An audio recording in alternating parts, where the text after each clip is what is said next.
ya sahabat. Maaf juga judul konten ini. Para pejabat tata pemerintahan NKRI berulang kali membuat statement. NKRI anti khilafah. Sangat perlu dipahami, khilafah adalah hukum.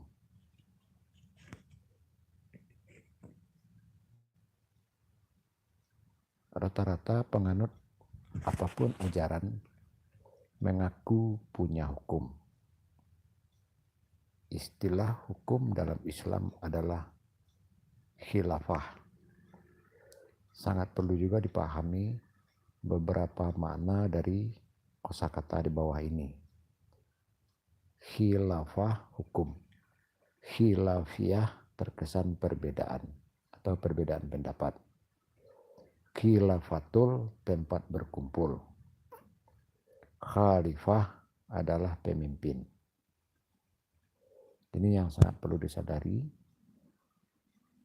Dimulai dari kosakata, karena kalau gagal paham kosakata, maka suatu kalimat, suatu artikel akan diracuni oleh setetes tuba. Ya, maka rusaklah suatu kalimat, rusak suatu artikel gara-gara gagal paham kosakata. Lanjut. Sangat lucu. Para pejabat tata pemerintahan mengaku anti khilafah. Ya, yang dimaksud anti khilafah oleh negara ini adalah anti hukum Islam. Dan berpuasa pada bulan Ramadan adalah salah satu khilafah, salah satu bentuk khilafah atau salah satu bentuk hukum, salah satu bentuk hukum Islam dari 5 bentuk hukum Islam atau rukun Islam. Ya. Jika mau menganut ajaran agama Islam tidak boleh melanggar 5 hukum Islam ini. Ya. Yang juga sebelumnya tidak boleh melanggar 6 hukum Islam dalam bentuk rukun iman, rukun percaya.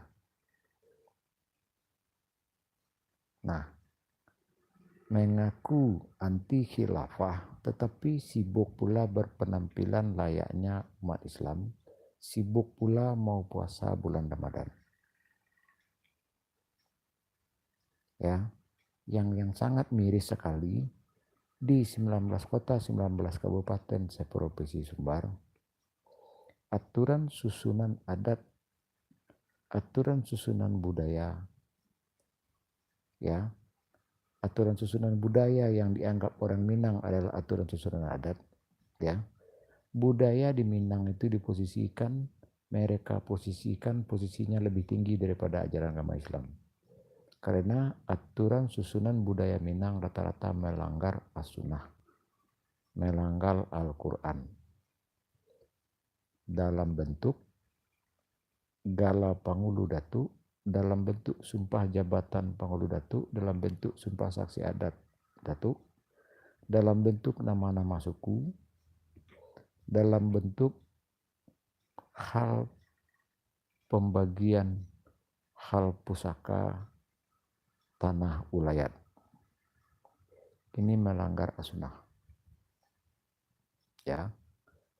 Jadi penyebab perebutan perampasan hak ulayat ini rata-rata dimulai oleh pangulu datu atau keluarga masing-masing yang berkhianat lalu bekerja sama dengan jaringan oligarki atas nama Karapatan Adat Nagari dengan wali nagari sampai bekerja sama dengan BPN.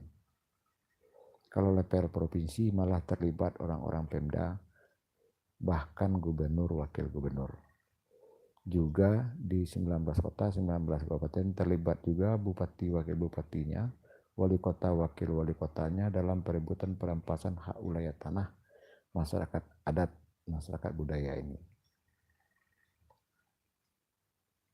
Itu realita. Terima kasih menyimak selengkapnya, cukup 5 menit saja. Mohon maaf lahir dan batin sekali lagi. Wassalamualaikum warahmatullahi wabarakatuh.